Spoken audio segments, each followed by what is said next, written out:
પ્રકરણ 2 આહારના ઘટકો components of food.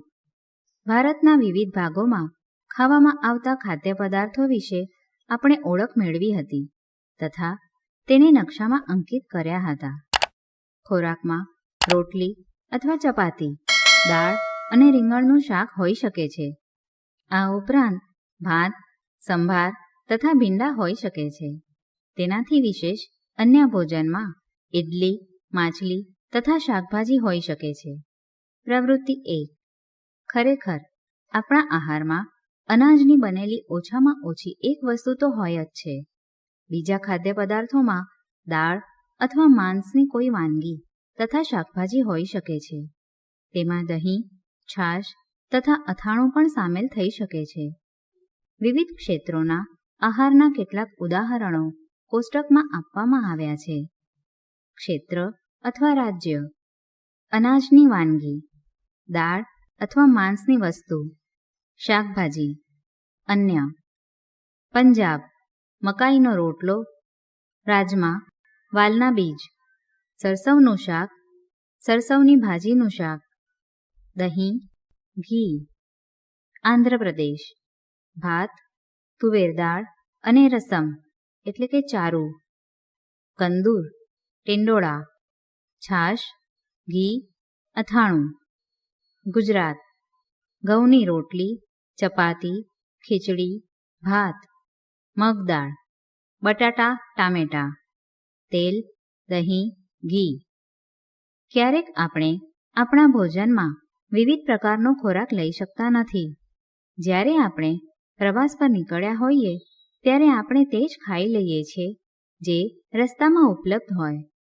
આપણામાંથી કેટલાક માટે તે શક્ય નથી હોતું કે તે આ બધા ખોરાકની વાનગી પ્રત્યેક સમયે ખાઈ શકે. વિભિન્ન પ્રકારના ખાદ્ય પદાર્થોમાં શું હોય છે? What do different food items contain? આપણે જાણીએ છીએ કે દરેક ખોરાકની વાનગી એક અથવા વધારે પ્રકારની સામગ્રી અથવા ઘટકોથી બને છે કે જે આપણને વનસ્પતિ અથવા પ્રાણીઓમાંથી મળે છે. આપણા આહારમાં શરીર માટે જરૂરી કેટલાક આવશ્યક ઘટકો હોય છે જેને પોષક દ્રવ્યો કહે છે. આપણા આહારના મુખ્ય પોષક દ્રવ્યો કાર્બોદિત, પ્રોટીન, ચરબી, વિટામિન તથા ખનિજ ક્ષારો છે. આ ઉપરાંત આહારમાં પાચક રેસાઓ તથા પાણી પણ સામેલ છે જેની આપણા શરીરને આવશ્યકતા છે. શું બધા ખાદ્ય પદાર્થો આ બધા પોષક દ્રવ્યો ધરાવે છે? કેટલીક સામાન્ય પદ્ધતિ દ્વારા આપણે તે જાણી શકીએ છીએ કે કાચી સામગ્રી તથા રાંધેલા ખોરાકમાં એક અથવા વધારે પોષક દ્રવ્યો હાજર હોય છે. કાર્બોદિત, પ્રોટીન તથા ચરબીના પરીક્ષણ અન્ય પોષક દ્રવ્યોના પરીક્ષણની સરખામણીમાં સરળ છે. આ પરીક્ષણોને કરવા માટે તમને આયોડિન, કોપર સલ્ફેટ તથા કોસ્ટિક સોડાના દ્રાવણોની જરૂર પડશે. તમને કેટલીક ટેસ્ટ ટ્યુબ એટલે કે કસનળી તથા ડ્રોપરની પણ જરૂરિયાત પડશે. આ પરીક્ષણ રાંધેલા ખોરાક તથા કાચી સામગ્રી પર કરો. આ પરીક્ષણોથી મળેલ તારણોને કોષ્ટકમાં લખી શકો છો. આ કોષ્ટકમાં કેટલીક ખાદ્ય સામગ્રી દર્શાવવામાં આવેલ છે. તમારું પરીક્ષણ તેની ઉપર અથવા અન્ય હાજર ખાદ્ય પદાર્થ પર કરી શકો છો. આ પરીક્ષણો સાવધાનીપૂર્વક કરો તથા કોઈ પણ રસાયણને ખાવાનો અથવા ચાખવાનો પ્રયાસ કરશો નહીં. જો જરૂરી દ્રાવણ તૈયાર સ્વરૂપે ન હોય તો તેને અહીં દર્શાવ્યા મુજબ તૈયાર કરી શકાય છે. ચાલો વિવિધ ખાદ્ય પદાર્થોનું પરીક્ષણ કરીને જોઈએ કે તેમાં કાર્બોદિત હાજર છે કે નહીં. કાર્બોદિત ઘણા પ્રકારના હોય છે. આપણા ભોજનમાં જોવા મળતા કાર્બોદિત સ્ટાર્ચ તથા શર્કરાના સ્વરૂપમાં હોય છે. જો કોઈ ખાદ્ય પદાર્થમાં સ્ટાર્ચ હોય તો આપણે તેનું સરળતાથી પરીક્ષણ કરી શકીએ છીએ. પ્રવૃત્તિ 2. સ્ટાર્ચનું પરીક્ષણ. પરીક્ષણ માટે ખાદ્ય પદાર્થ અથવા કાચી સામગ્રીની અલ્પ માત્રા લો. તેમાં 2-3 ટીપા દ્રાવ્ય આયોડિન દ્રાવણના ઉમેરો. ખાદ્ય સામગ્રીમાં થતા પરિવર્તનને જુઓ. શું તે ભૂરો અથવા કાળો થઈ ગયો છે? આ ભૂરો કાળો રંગ સ્ટાર્ચની હાજરી સૂચવે છે. આ પરીક્ષણને અન્ય કોઈ ખાદ્ય સામગ્રી સાથે પુનરાવર્તન કરીને તપાસ કરો કે કયા પદાર્થમાં સ્ટાર્ચ છે. પ્રોટીન માટેનું પરીક્ષણ. પરીક્ષણ માટે ખાદ્ય સામગ્રીની થોડીક માત્રા લો. જો તે ઘન હોય તો તેની પેસ્ટ અથવા લુગદી અથવા પાવડર બનાવવાની જરૂરિયાત પડે છે.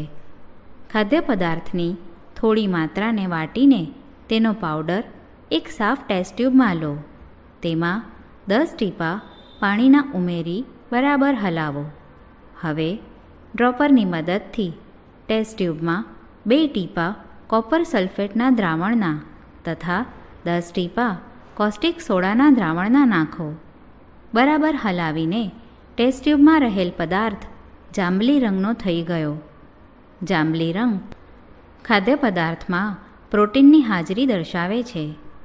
હવે તમે આ પરીક્ષણને બીજા ખાદ્ય પદાર્થ માટે પુનરાવર્તિત કરી શકો છો. ચરબી માટેનું પરીક્ષણ. ખાદ્ય સામગ્રીની અલ્પ માત્રા લો. તેને એક કાગળમાં વીંટીને છૂંદો. ધ્યાન રાખો કે કાગળ ફાટી જાય નહીં. હવે કાગળને ખોલીને સીધો કરો તથા ધ્યાનપૂર્વક જુઓ. શું તેના પર તેલી ડાઘા એટલે કે ધબ્બા છે? કાગળને પ્રકાશની સામે લાવો. શું તમને ધબ્બામાંથી પસાર થઈને આવતો ધૂંધળો પ્રકાશ દેખાય છે? કાગળ પર તેલના ડાઘા લિપિડ એટલે કે ચરબીની હાજરી સૂચવે છે. ખાદ્ય પદાર્થ અથવા સામગ્રીમાં ક્યારેક પાણીની હાજરી પણ હોઈ શકે છે. આ સ્થિતિમાં આ પદાર્થોને કાગળ પર ધીમે ધીમે ઘસો અને થોડા સમય માટે કાગળને સૂકવી દો. તેથી જો ખાદ્ય પદાર્થમાં પાણી હોય તો તે સુકાઈ જાય. ત્યારબાદ કાગળ પર તેલના ડાઘા ઉપસ્થિત ન હોય તો તે ખ્યાલ આવે છે કે ખાદ્ય પદાર્થમાં ચરબી ગેરહાજર છે. આપણે 3 પોષક દ્રવ્યો કાર્બોદિત, પ્રોટીન તથા ચરબી માટે ખાદ્ય પદાર્થોનું પરીક્ષણ કર્યું. હવે વિટામિન તથા ખનિજ ક્ષાર જેવા અન્ય પોષક દ્રવ્યો પણ આપણા વિભિન્ન ખાદ્ય પદાર્થોમાં હાજર હોય છે. ખાદ્ય સામગ્રી સ્ટાર્ચ હાજર, પ્રોટીન હાજર, ચરબી હાજર. કાચા બટાકા હા, દૂધ હા, મગફળી હા, ચોખાનો લોટ હા, રાંધેલ ચોખા હા, સૂકું નાળિયેર હા, ચણાનો લોટ હા, રાંધેલ દાળ હા, કોઈપણ શાકભાજીનો ટુકડો હા, કોઈપણ ફળનો ટુકડો હા, બાફેલ ઈંડું સફેદ ભાગ હા. વિવિધ પોષક દ્રવ્યો આપણા શરીર માટે શું કાર્ય કરે છે?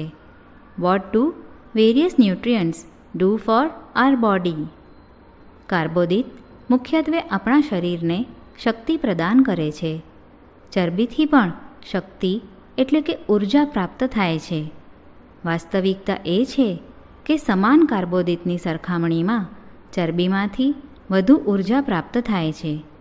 ચરબી અને કાર્બોદિતયુક્ત ખોરાકને ઉર્જા આપવાવાળા ખોરાક પણ કહે છે. પ્રોટીનની આવશ્યકતા શરીરની વૃદ્ધિ તથા સમારકામ માટે હોય છે.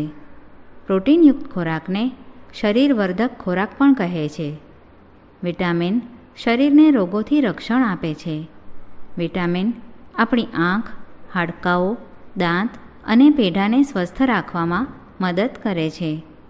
વિટામિન ઘણા પ્રકારના હોય છે જેને અલગ અલગ નામથી ઓળખવામાં આવે છે. તેમાંથી કેટલાક vitamin A, vitamin C, vitamin D, vitamin E અને વિટામિન કેના નામથી ઓળખવામાં આવે છે. આ ઉપરાંત વિટામિનનો એક સમૂહ છે જેને વિટામિન બી કોમ્પ્લેક્સ કહે છે. આપણા શરીરને બધા પ્રકારના વિટામિનોની અલ્પ માત્રામાં આવશ્યકતા રહેલી હોય છે. વિટામિન એ આંખો તથા ત્વચાને તંદુરસ્ત રાખે છે. વિટામિન સી ઘણા બધા રોગોની સામે લડત આપવામાં મદદ કરે છે. વિટામિન ડી આપણા હાડકાં તથા દાંત માટે કેલ્શિયમનો ઉપયોગ કરવામાં આપણા શરીરની મદદ કરે છે. વિવિધ વિટામિનથી ભરપૂર ખોરાક અહીં દર્શાવેલ છે. આપણું શરીર પણ સૂર્યના પ્રકાશની હાજરીમાં વિટામિન ડી બનાવે છે. આપણા શરીરને ખનિજ ક્ષારોની અલ્પ માત્રામાં આવશ્યકતા હોય છે. શરીરના યોગ્ય વિકાસ તથા સારા સ્વાસ્થ્ય માટે પ્રત્યેક ખનિજ ક્ષાર આવશ્યક છે. વિવિધ ખનિજ ક્ષારોના કેટલાક સ્ત્રોત અહીં દર્શાવેલ છે. મુખ્યત્વે ખાદ્ય પદાર્થોમાં એકથી વધુ પોષક દ્રવ્યો હોય છે, છતાં પણ કોઈ કાચી સામગ્રીમાં એક નિશ્ચિત પોષક દ્રવ્યની માત્રા બીજા પોષક દ્રવ્યની માત્રાથી વધારે હોય છે. ઉદાહરણ તરીકે, ચોખામાં કાર્બોદિતની માત્રા બીજા પોષક દ્રવ્યો કરતાં અત્યંત વધારે હોય છે. આથી એવું કહી શકીએ કે ચોખા એ કાર્બોદિત સમૃદ્ધ ખોરાક છે. આ પોષક દ્રવ્યો ઉપરાંત આપણા શરીરને પાચક રેસા તથા પાણીની પણ આવશ્યકતા હોય છે. પાચક રેસા વૃક્ષાંશના નામે ઓળખાય છે. આપણા ખોરાકમાં વૃક્ષાંશ એટલે કે રેસાની પૂર્તતા વનસ્પતિ ઉત્પાદનોમાંથી થાય છે. વૃક્ષાંશના મુખ્ય સ્ત્રોતો અનાજ, દાળ, બટાટા, તાજા ફળો અને શાકભાજી છે. વૃક્ષાંશ આપણા શરીરને કોઈ પણ પોષક દ્રવ્ય પ્રદાન કરતા નથી, છતાં પણ તે આપણા ભોજનનો આવશ્યક ઘટક છે અને તેના જથ્થાને વધારી દેવો જોઈએ. રેસાઓ અપાચિત ખોરાકને આપણા શરીરમાંથી બહાર કાઢવામાં મદદ કરે છે. પાણી આહારમાં રહેલા પોષક દ્રવ્યોનું શોષણ કરવામાં આપણા શરીરને મદદ કરે છે. તે કેટલાક નકામા પદાર્થો જેવા કે મૂત્ર તથા પરસેવાને શરીરમાંથી બહાર કાઢવામાં પણ મદદ કરે છે. સામાન્ય રીતે આપણા શરીરને જેટલા પાણીની જરૂરિયાત છે તે પાણી આપણને એ દ્રવ્યોમાંથી પ્રાપ્ત થાય છે જેને આપણે પ્રવાહી સ્વરૂપે લઈએ છીએ, જેમ કે પાણી, દૂધ, ચા વગેરે. આ ઉપરાંત આપણે જે ખોરાક રાંધીએ છીએ તેમાં પણ પાણીનો ઉપયોગ કરીએ છીએ. ચાલો જોઈએ કે કોઈ અન્ય સ્ત્રોત આપણા શરીરને પાણી પ્રદાન કરે છે કે નહીં. પ્રવૃત્તિ 3. એક ટામેટું અથવા લીંબુ જેવું કોઈ ફળ લઈ તેને નાના નાના ટુકડામાં કાપી નાખો. શું આવું કરતી વખતે તમારા હાથ ભીના થાય છે? જ્યારે પણ તમારા ઘરમાં ફળ અથવા શાકભાજીને કાપવા, છોલવા તથા પીસવામાં આવે ત્યારે ધ્યાનપૂર્વક તેનું નિરીક્ષણ કરો. શું તમને એવા તાજા ફળ કે શાકભાજી વિશે ખ્યાલ છે કે જેમાં પાણીની માત્રા નથી હોતી? આપણે જોઈએ છે કે કેટલાક ખાદ્ય પદાર્થમાં પાણી હોય છે. કેટલાક અંશે આપણા શરીરની પાણીની જરૂરિયાત આવા જ પાણીથી પૂર્ણ થઈ જાય છે. આ ઉપરાંત કેટલાક ખાદ્ય પદાર્થોને રાંધતી વખતે પણ તેમાં પાણી નાખીએ છીએ. સમતોલ આહાર, બેલેન્સ્ડ ડાયટ. સામાન્ય રીતે સમગ્ર દિવસ દરમિયાન આપણે જે પણ ખાઈએ છીએ તેને આહાર કહેવાય છે. આપણા શરીરની વૃદ્ધિ અને સારા સ્વાસ્થ્યને બનાવી રાખવા માટે આપણા આહારમાં એ બધા જ પોષક દ્રવ્યો આવશ્યક માત્રામાં હોવા જોઈએ જેની આપણા શરીરને આવશ્યકતા છે. કોઈ પણ પોષક દ્રવ્ય જરૂરિયાતથી વધારે ન હોવું જોઈએ કે ઓછું ન હોવું જોઈએ. આપણા આહારમાં પર્યાપ્ત માત્રામાં રેસાઓ તથા પાણી પણ હોવા જોઈએ. આ પ્રકારના આહારને સમતોલ આહાર કહે છે. શું તમે વિચારો છો કે પ્રત્યેક વય જૂથના માણસોને એક જ પ્રકારના આહારની આવશ્યકતા હોય છે? શું તમે એવું પણ વિચારો છો કે આપણો સમતોલ આહાર આપણા શારીરિક કાર્ય પર આધાર રાખે છે? કઠોળ, મગફળી, સોયાબીન, અંકુરિત બીજ, મગ અથવા ચણા, આથવણવાળો ખોરાક, સાઉથ ઇન્ડિયન ખોરાક જેમ કે ઇડલી, લોટનું મિશ્રણ, મકાઈની રોટલી, થેપલા, અનાજ કે દાણાના બનેલ, કેળા, પાલક, દાળિયા, ગોળ, શાકભાજી અને એવા પ્રકારના અન્ય ખોરાક ઘણા બધા પોષક દ્રવ્યો ઉપલબ્ધ કરાવે છે. એટલા માટે કોઈ પણ વ્યક્તિ ખર્ચાળ ખોરાક સિવાય પણ સમતોલ આહાર ખાઈ શકે છે. યોગ્ય પ્રકારનો આહાર લેવો એ માત્ર જરૂરી નથી, પરંતુ તેને યોગ્ય રીતે રાંધેલો હોવો પણ જરૂરી છે, જેથી તેના પોષક તત્વો નષ્ટ ન થાય. શું તમે જાણો છો કે ખોરાક રાંધવાથી કેટલાક પોષક તત્વો નષ્ટ થઈ જાય છે?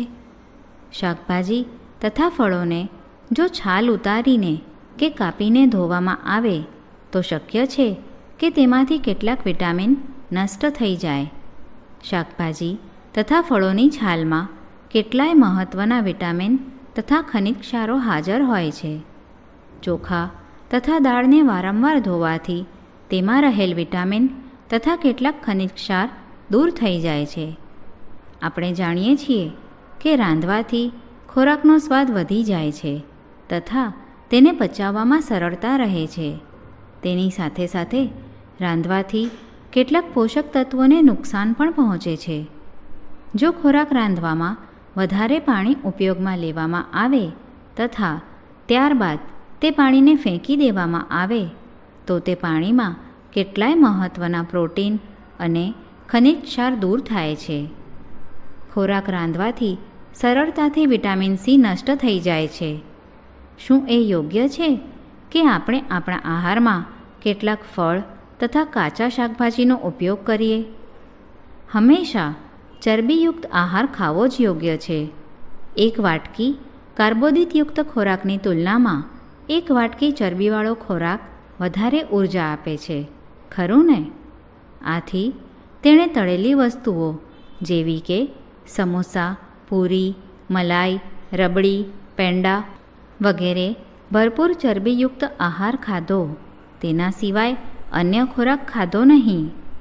શું તમે વિચારો છો કે તેણે ઠીક કર્યું હશે? ના, ખરેખર નહીં જ. આટલું વધારે પડતું ચરબીયુક્ત ભોજન આપણા માટે હાનિકારક સાબિત થઈ શકે છે.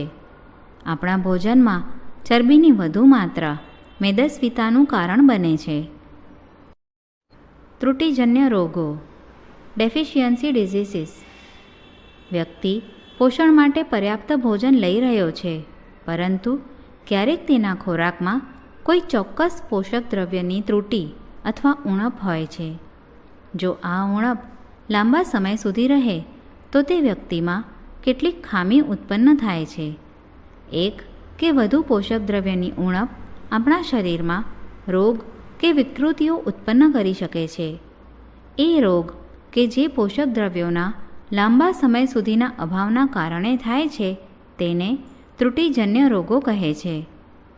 જો કોઈ વ્યક્તિ તેના આહારમાં પર્યાપ્ત પ્રોટીન નથી લઈ રહી તો તેની અથવા તેણીની વૃદ્ધિ કુંઠિત થવી, ચહેરો ફૂલી જવો, વાળનો રંગ ફિક્કો પડવો, ત્વચાના રોગો અને ઝાડા જેવા રોગો થઈ શકે છે.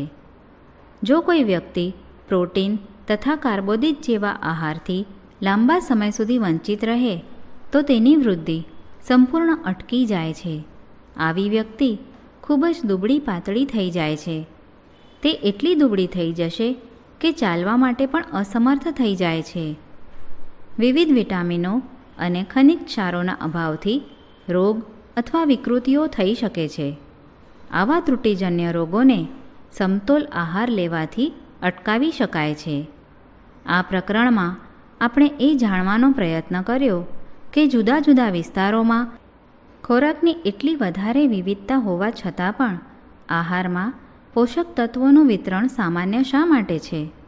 આ વિતરણ આપણા ભોજનમાં આવશ્યક પોષક તત્વોની હાજરી સુનિશ્ચિત કરે છે.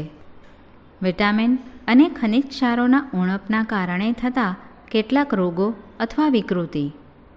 વિટામિન અથવા ખનિજ, ત્રુટિજન્ય રોગ અથવા વિકૃતિ. ચિહ્નો: વિટામિન એ, દ્રષ્ટિહીનતા અથવા રતાંધળાપણું, નબળી દ્રષ્ટિ, રાત્રે ઓછું દેખાવું, ક્યારેક સંપૂર્ણપણે દેખાતું બંધ થઈ જવું. વિટામિન B1, બેરી, નબળા સ્નાયુઓ તથા કામ કરવા માટે ઓછી શક્તિ. વિટામિન સી, સ્કર્વી, પેઢામાંથી લોહી નીકળવું, ઘામાં રૂઝ આવવા માટે વધુ સમય લાગે. વિટામિન ડી, રિકેટ્સ એટલે કે સુક્તાન, હાડકાઓનું નાજુક બનીને વળી જવું. કેલ્શિયમ, હાડકાં અને દાંતનો કોહવાટ, નબળા હાડકાં અને દાંતમાં સડો થવો. આયોડિન, ગોઈટર, ગલગંડ, ગરદનમાં આવેલ ગ્રંથિ ફૂલી જવી, બાળકોમાં માનસિક મંદતા. Iron, anaemia, પાંડુરોગ.